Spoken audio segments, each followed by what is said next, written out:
Hi, it's a rainy afternoon,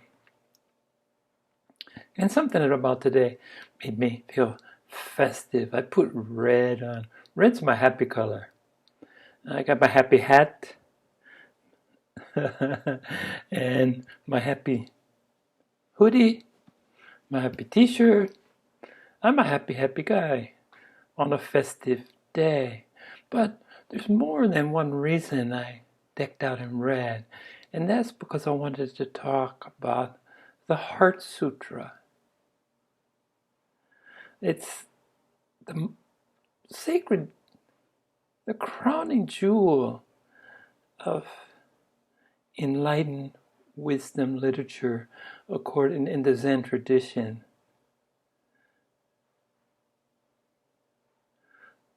It's inclusive, and it's celebrated because of this inclusiveness. This when something reaches its most expressive, concise, complete, inclusive threshold, well, that's what the Heart Sutra is.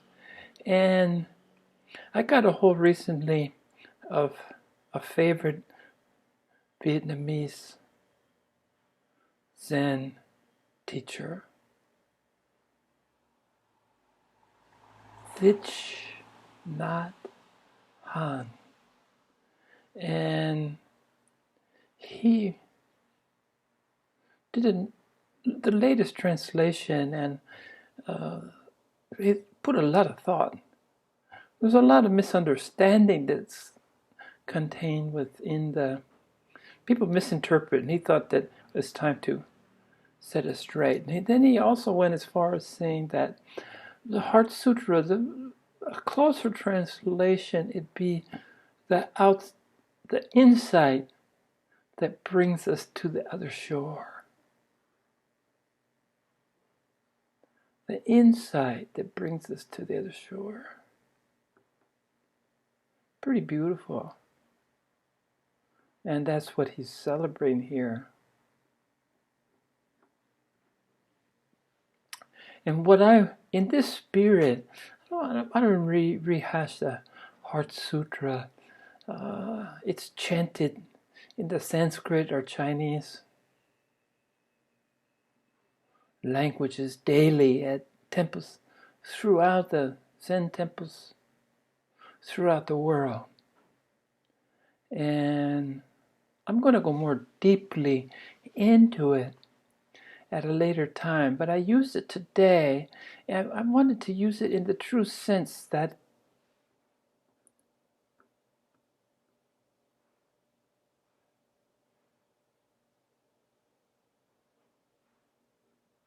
sorry. I just read something that's so cute.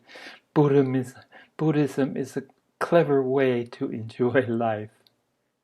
I like that clever way. Here I am enjoying myself. Thanks to all that is.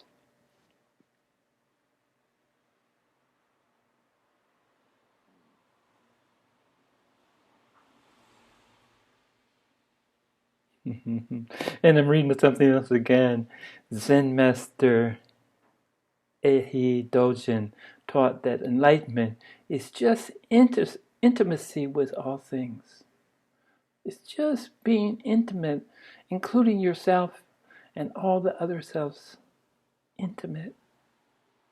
Enlightenment is just intimacy with all things. Wow, it just keeps getting better and better. I'm scrolling down here through my notes.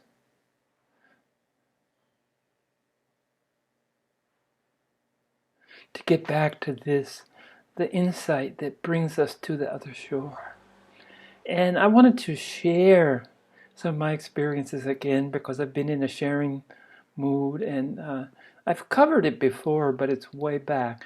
But let me begin uh, a week before I had my epiphany, my 2.5, 3 day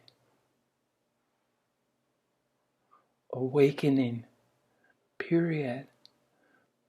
May 1st, 2nd, and 3rd.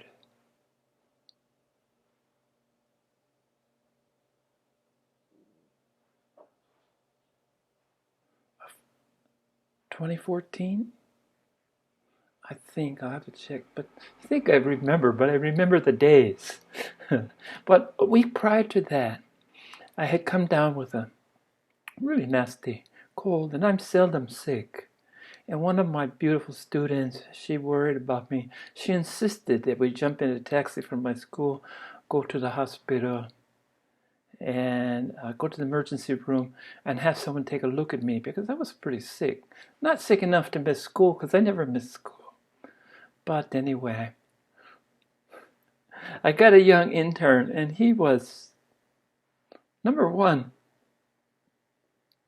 both fearful, like so many are, and excited about being able to, having to speak, get to practicing his English. And he also was getting to practice his medicine. So they tend to overdo things here. When you go to get medication, they load you up with medication. And he administered some kind of shot. He gave me a prescription to fill, several prescriptions, which I was able to fill at the hospital. So I had a handful of pills. So I went home and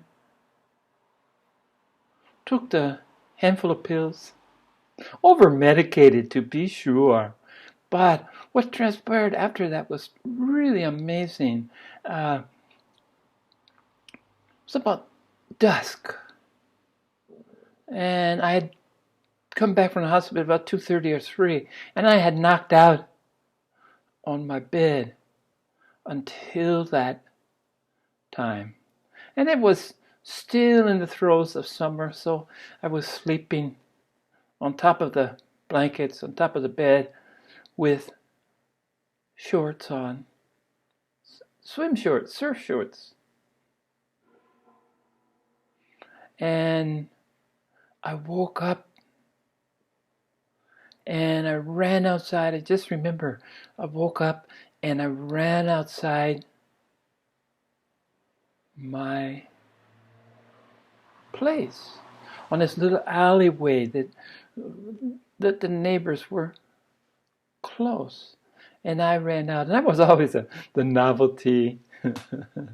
People would wave and everything, but I was the only foreigner that many of them even had a chance to see up close, much less speak with.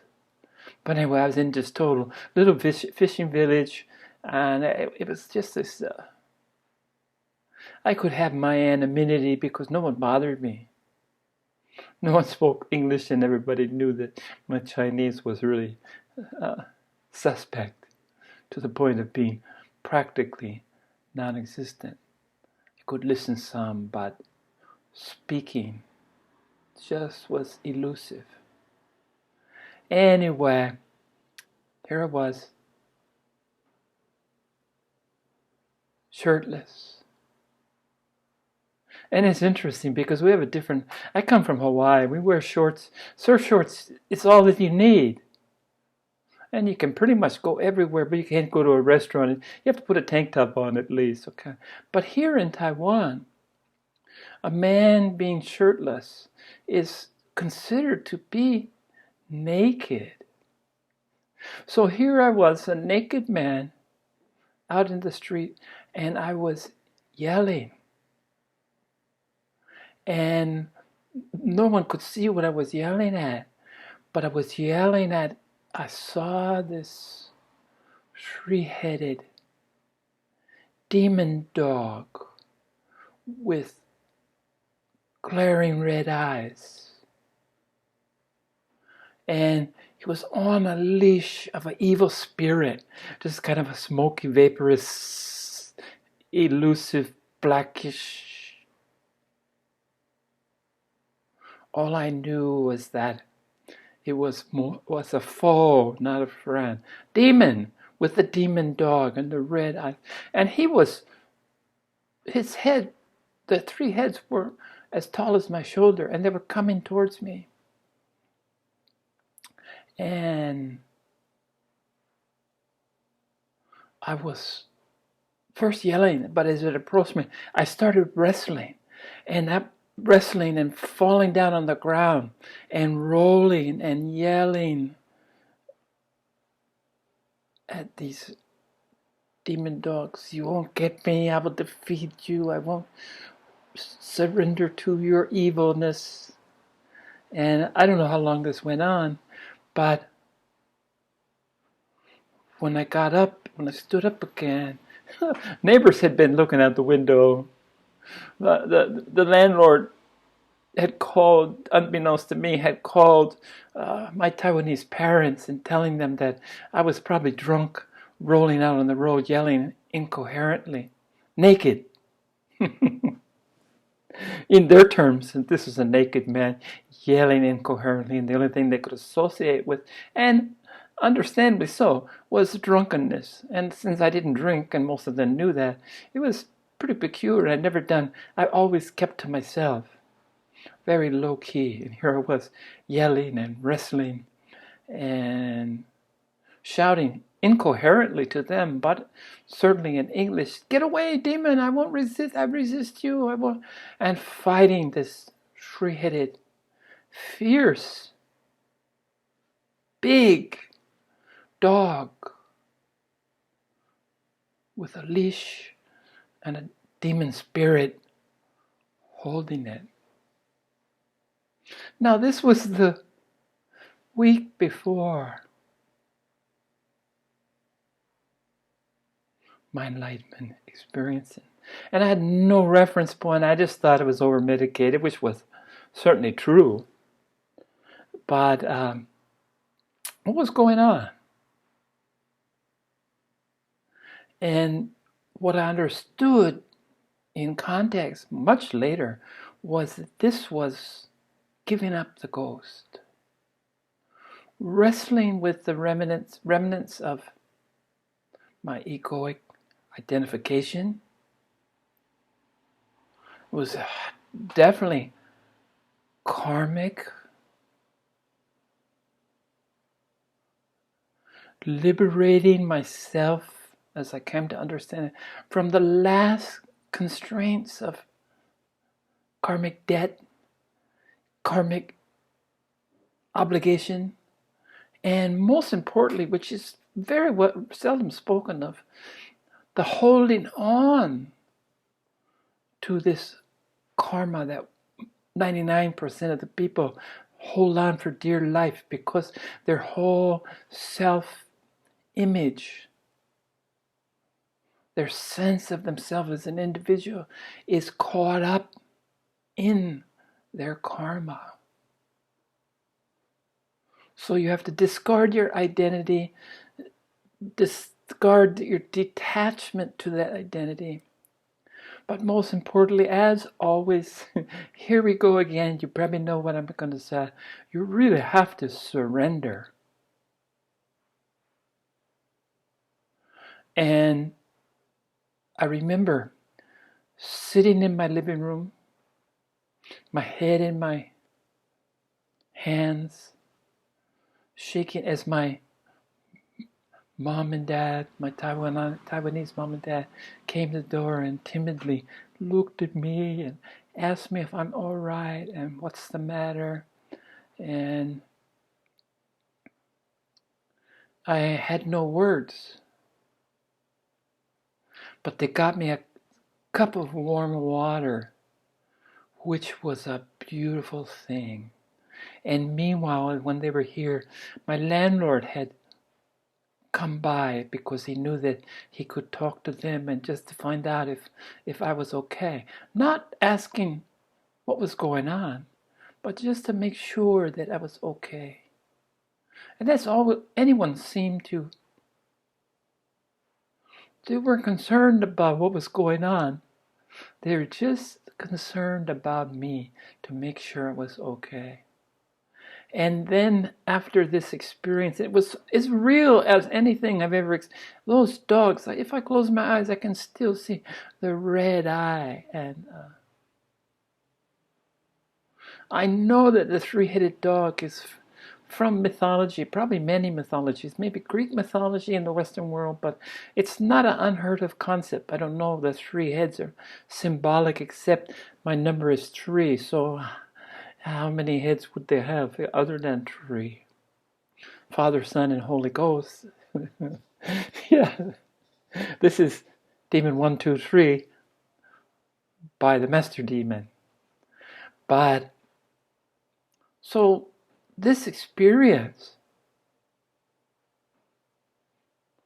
I came to call it wrestling my demons. Those are mine. That spirit, that evil spirit holding the 3 dogs was me.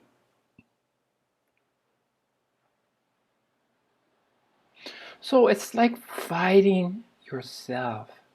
You need to fight yourself. It's a war. And this was all in context again, setting me up for my awakening, my journey into awakening from non-abiding, non-permanent, impermanent, to abiding, permanent, awakening. It was to set me up. It was a necessary step. And I'm sure people have many ways to go through this. I would wish this on no one, but this is what I had to face. Face myself, basically. Not only face myself, but surrender to it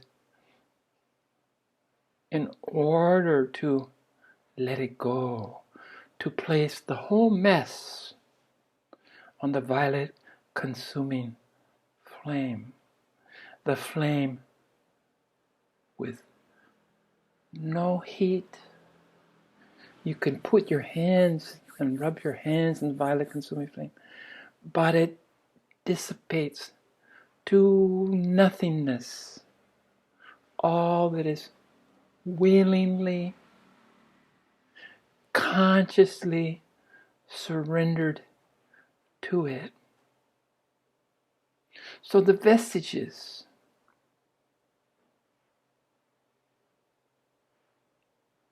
I was preparing myself for this 2.5 day, 3-day experience. And again, it's only in context, it's only an after sight that it makes any sense, because I was bewildered up until the time that I sat in my chair and basically didn't get up for the 2.5 days.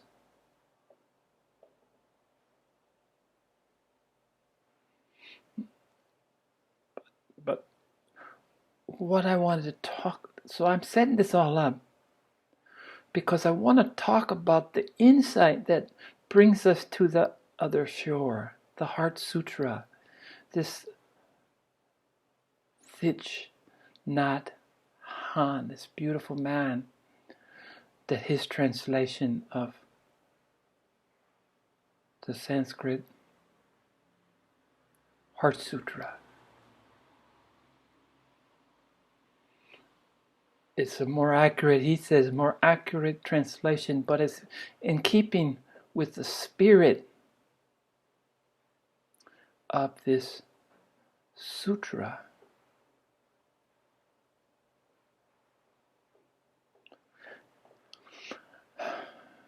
And a sutra is nothing, it's a condensed and concise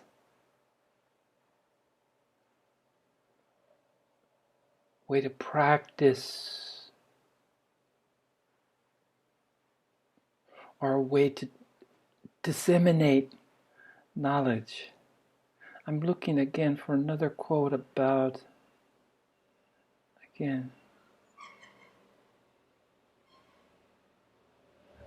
we know that words can be misleading, and that the deepest insight from the nature of reality are beyond the reach of language. And yet, out of compassion, teachers of many years, many generations have done their best to make skillful use of words to guide us on the path leading to liberation. And that's, in my humble way, that's what my intent is with sharing this.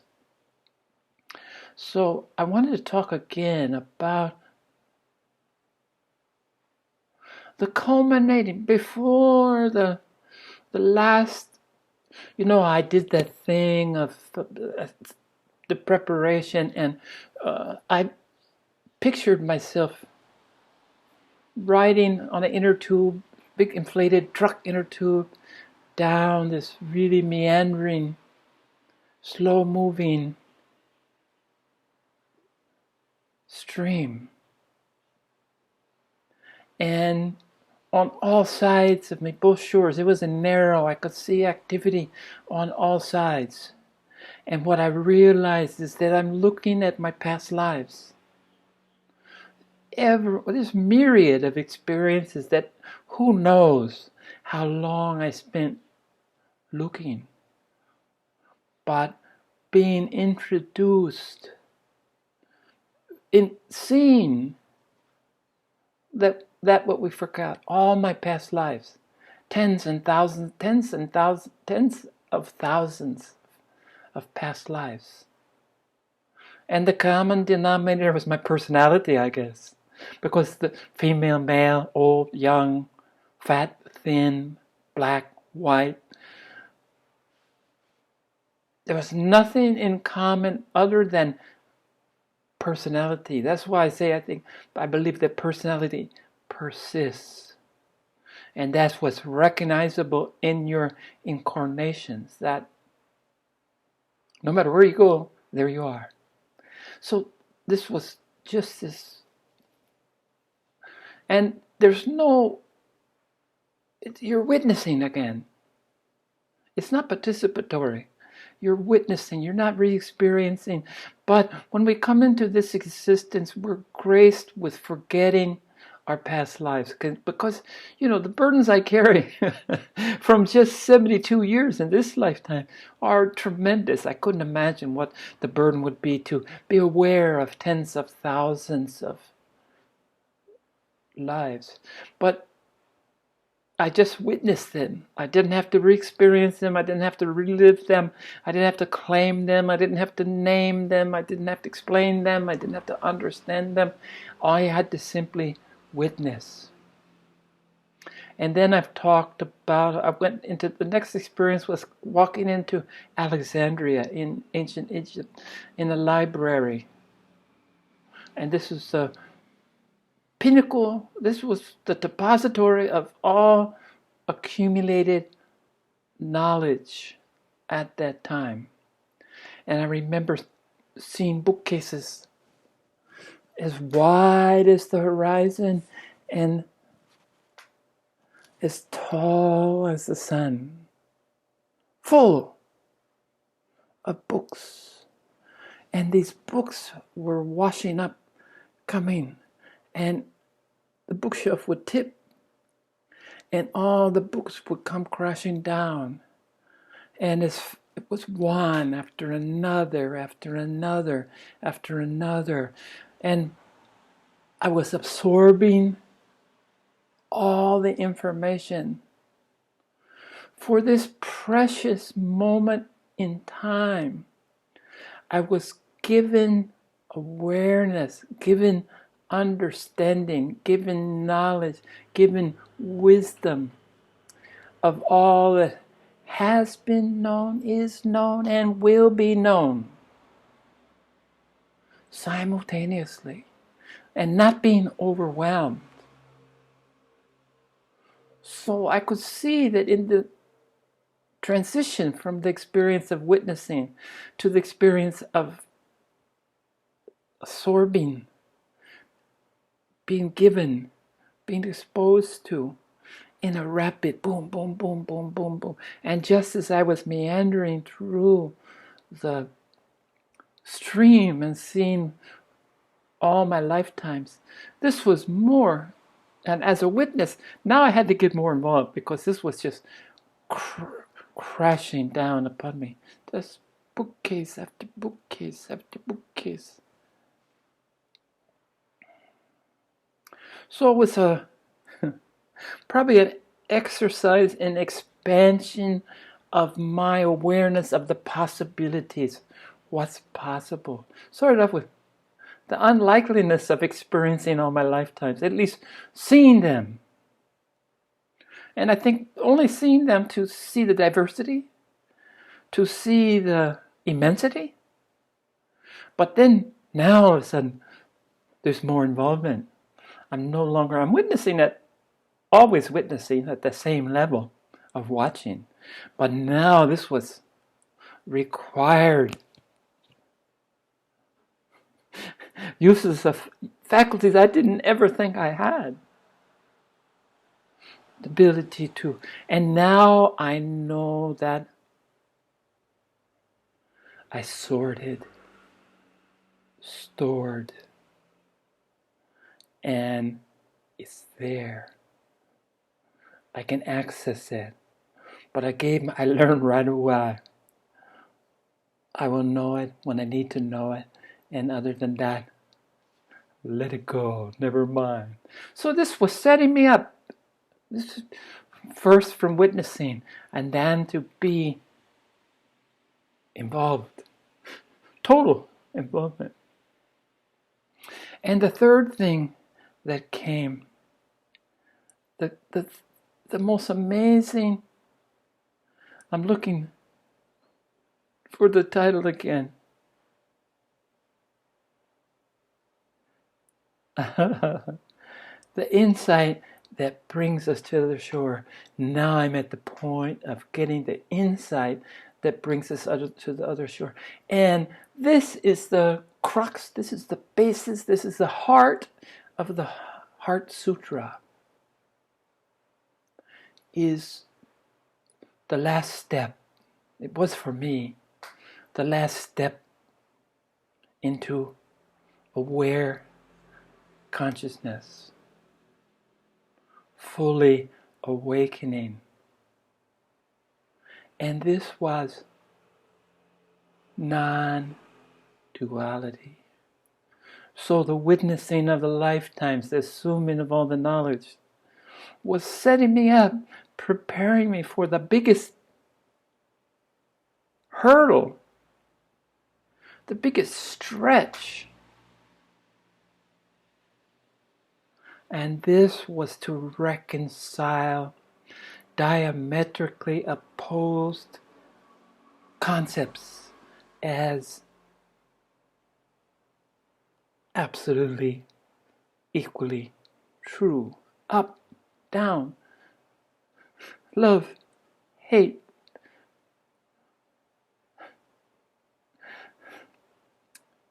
preordained, free will. To understand that, having seen the world from the point of duality, to the point, experience the world from duality, me and them is the most basic, inside and outside. You and me. This dichotomy, this separation, and to understand that you can entertain opposite ideas and see the validity, see the trueness, see the wholeness. You start to recognize degrees in the sphere that's spiraling. We start off, we see things in 2 dimensions, a circle, 3 dimensions. And then with the help of the spiraling third dimension into the fourth, and the fifth, and the sixth, and ad infinitum. But to be able to look at opposites, right and wrong. Let's go there. Let's go there. This is right, this is wrong. I agree with everything that's right. I agree with every being, every fiber in my, every brain cell that everything is wrong. Everything's right, everything's wrong. And the one that I really spent the most time on was free will and its opposite, supposed opposite, destiny, preordained. And also nature and nurture. Which was it? Was it nature or nurture? Are we products of nature or are we products of nurture? Yes, we're products of 100% products of nurture, our environment, who cared for us. Yes, we're 100% composed of nature. We're in our natural state. And then when you can grasp that and say, yes, 100%, yes, 100%, without imploding or exploding, worse yet, without imploding, without exploding, you're going to erupt, at least I did, in a laughter, in mirth. Because this, as it turns out, is the cosmic joke that they talked about. Living in a world of a perceived world, a dualistic world, when that's nonsense, that it's all non-duality. Everything is one. Being able to entertain opposites and agree with them 100% without feeling like a hypocrite, without feeling like a fence sitter. They're decrees in the sphere. Within love is hate, within hate is love, within predestiny is destiny. Within free will is destiny. Within destiny is free will. They're all in it together. We're all in it together. And I started laughing. And I laughed. I think I must have laughed, I would guess, at least 20 hours. Laughter that would turn to tears, which would turn to weeping, which would turn to a belly laugh again. This is the cosmic joke. That we make up duality. We separate that which is whole. It's all on us. And then my experience, then I went into a deep meditative state for probably a day and a half. And I woke up as a baby Buddha on the floor, cold and hungry.